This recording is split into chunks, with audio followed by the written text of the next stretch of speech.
Hi, everybody. Welcome back. I'm Dawn Bennett with Touch Remedies, getting ready to launch my book, The Touch Crisis, coming out September 1st, 2020, and available on Amazon. I am super excited to be talking once again with Cece Clark, who is the owner of Vibrant Lifestyle Health Coaching. She's on this really amazing journey of rediscovering who she is, and she's just in the process, well, not just the process, 2 years ago, right, of changing careers from a teacher to becoming a life coach that really helps women find that leap of faith within themselves and become more powerful and change in their own path. She's the mom of 2 boys, and she's really excited today to share her experience of finding out new things in her life, how she's created her own power, and how she's changed through physical contact, all that kind of lovely stuff. Anyway, thank you for coming here, Cece. I appreciate it. Thanks for having me. I'm super excited to share. Yeah.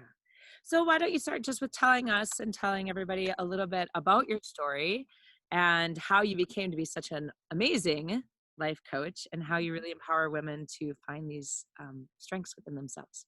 Yeah, sure thing. Yeah, so my journey starts as Dawn was sharing just about 14 years ago or so. I started into the education career. Thought it was what I wanted to do. I love kids. I love educating. I love, everything about that.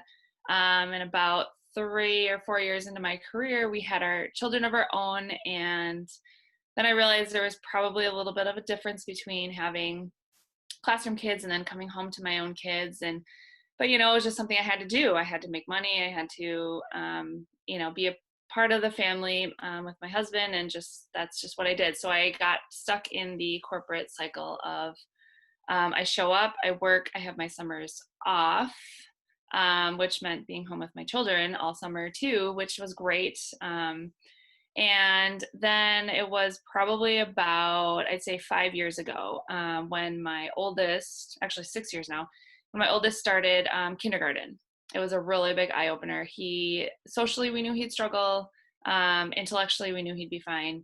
And sure enough, he got to kindergarten and just really struggled with a lot of things going on, and the change and not being home with mom, and all of those kinds of things. And he is my touchy feely child. So anyone who, he loves to be hands-on. He is a very good kinesthetic learner. And we knew that early on too. So he's been more of my snuggler, which I've adored. I love it. I'm like, oh, good. Because I was afraid I had 2 boys. Who's going to snuggle with mom? They both love it, but he loves it even more. So, but yeah, and I just started realizing like, oh my gosh, I need to figure out something different. I didn't know what that something was. So I started looking into the health and wellness world and realizing that our health is so important.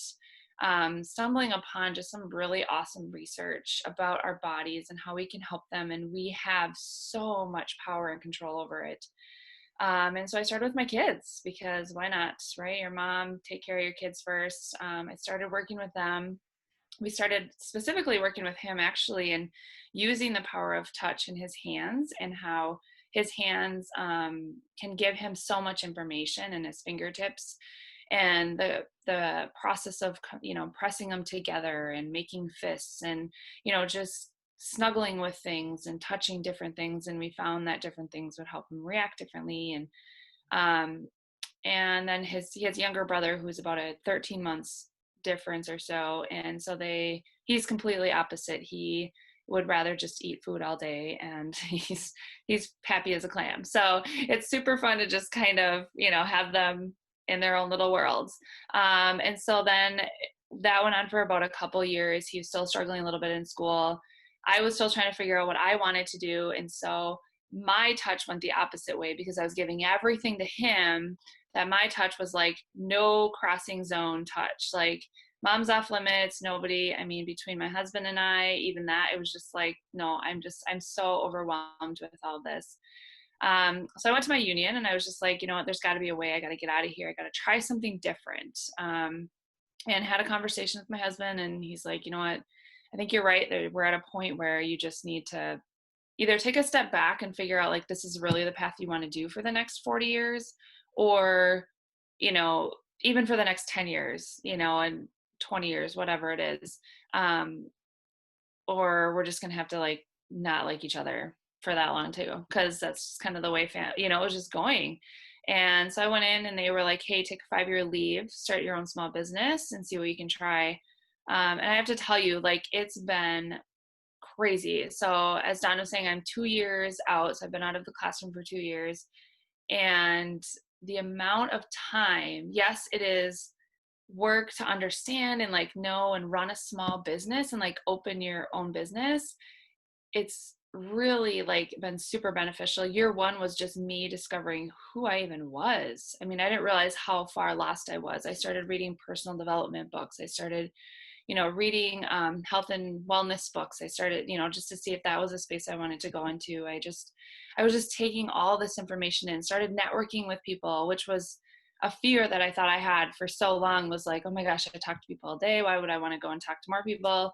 But I've grown to just love every connection I've made. And that power of being able to just really be in the moments with my family, and have them share, like sit there and actually hug my kids and feel like I'm with them. Like we're creating this bond together versus like, this is something I have to do because I'm mom, which is really crazy to say, but it's how I was feeling. And so I'm just so grateful that going into year 3 now, I've opened up my own business. And in the health and wellness sphere, I've been helping women ages 35 to 50 in the same range, where you're just like, I've lost touch. I've lost touch with myself. Where do I want to be? Who do I want to, help? Who do I want to serve? I want to help everybody, but I can't help everyone because I'm not helping myself. And how do we just keep those balanced? And so this business has been just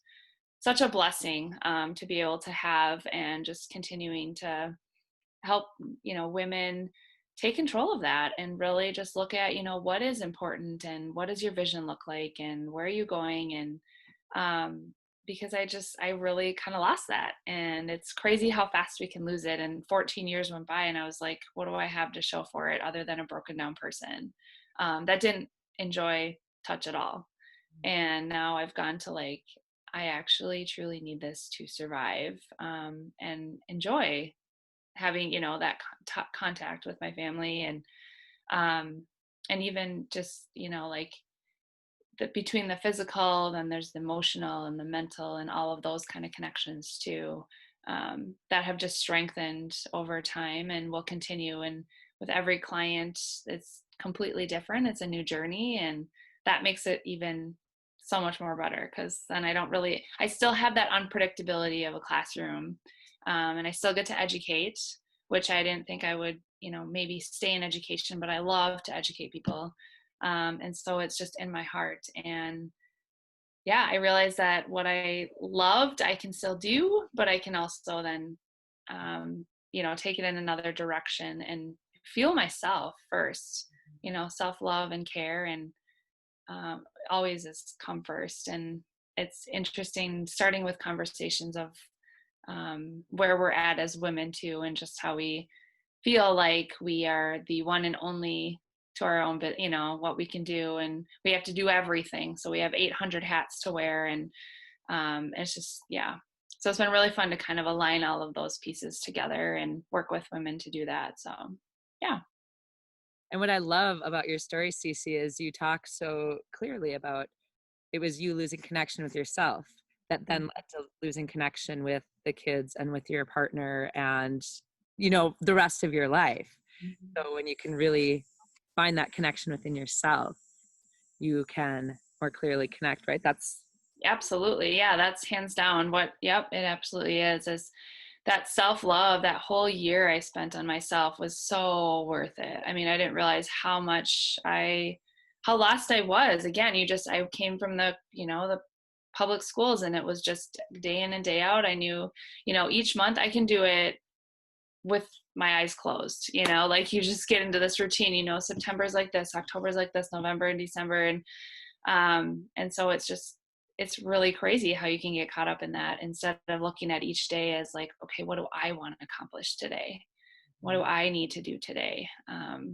Such a different mindset, and which allowed that open-mindedness and that clear mind to allow the physical contact of touch back, and that it wasn't that it was just another overstimulation because my brain's already going 800 miles an hour. And so then when you touch, it's like, there's something else like touching me. Like, no, I can't take one more thing on, it was just like, So now it's just more like, oh, no, these are the people that I love. This is what I care about. This is, I can stop for a minute and it's going to be okay, because the 30 seconds now that I spend in this moment is going to last so much longer than pushing it off and pushing it off and pushing it off and trying to, do this. So yeah, it's been good. Cool. Yeah, in the book, I talk a little bit about saying yes to the person, but no to the touch when you're overwhelmed, like you are. Do you have any suggestions of how you did it for yourself? Is there a way that you still said like yes to your kids or yes to your husband, even though you're like, I can't be touched right now because I'm giving too much? How did you navigate that? Through conversations. I'm a strong believer that kids are a lot smarter than what we give them credit for. My husband as well, we've had many conversations. I'm a very honest person and very transparent. And so if it was in the moment and I would blow up, because that happens, right? You have so much going on and you're just like, wow! And then it all spews out at them, which it has nothing to do with them. It could have just been like, they came up and they just like tugged at my arm, or they're like, mom, mom, mom. And I'm in the middle of something and I'm like, ah! So I blow up on them, and then I sit back and they run away or do what, they're like, oh no, I'm bothering mom. And then it's like they go away, and instantly I just take a breath, think about what it is that I'm doing. Okay, this is an email that doesn't need to go out right now, or this is a whatever, unless the house is on fire, then I'll tend to that. But then it's like, go run, so then I go over to the kids and I'm like, hey, you guys, you know what? I just had a lot of things going on in my brain. I was, working on this. I had this, because, and they're like, oh, it's okay, mom. I mean, they're so forgiving. Way too forgiving sometimes. But I'm like, I just look at them like, I go, that was very inappropriate reaction, because what I'm teaching them then is that it's okay to have all of these things on your mind.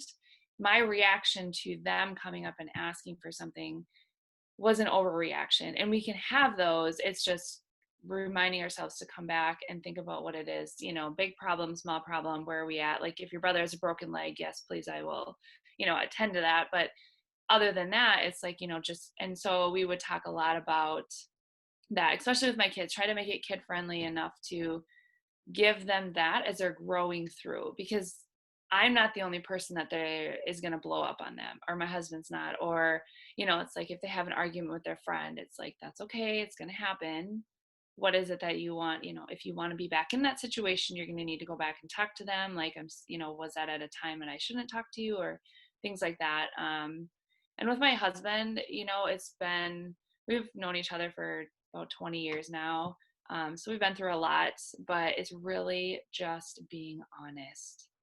And I was not honest fully for those 14 years that I was in teaching, because for me, it was easier to not hide, but to not tell the truth fully, as like, not that I was lying to him. It just, I wouldn't say anything about it. I would just store it all in my head, and I would just store it all in my head. And then all of a sudden it would just be like, wah! And it was like the floodgates opened. And it would be when there was like a touch or him needing some sort of a physical contact or something. And I was like, I don't have space for this. So now we've figured out and continue to have conversations, because still there's times where, and just asking each other, like, and it seems weird, but it works, is if it's like, is this a good time? Or we've told each other, like, if we're looking at our phones, it doesn't necessarily mean that we're trying to ignore each other. It's his business is on his phone, my business is on my phone. And so we just kind of have to respect, we respect each other for those spaces. And again, just asking, like, or just kind of looking and like giving a wink instead of at first, just to see if it's like, is this a good thing? Are you just scrolling through Facebook, or are we like working, or where are we at?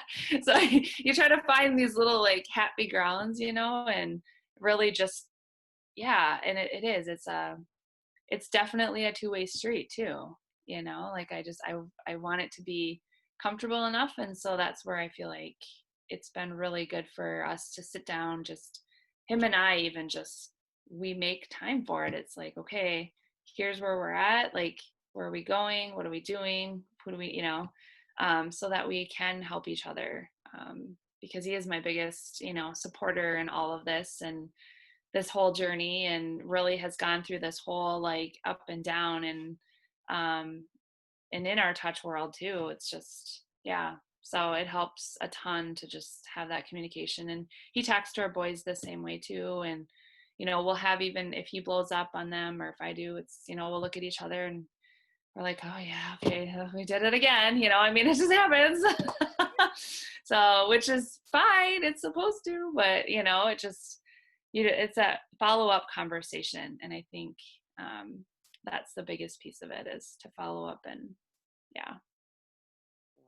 Well, thank you so much. So once again, you can find Cece at a Vibrant Lifestyle Health Coaching, and I'll have all your information in the YouTube video, whatever description down below, so people can find you. Do you want to say, what's your website again? VibrantLifestyleHealthCoaching.com. Yep. Well, thank you, Cece, for joining us, and I look forward to more connections. Yes. Me too. Thank you for having me, Dawn.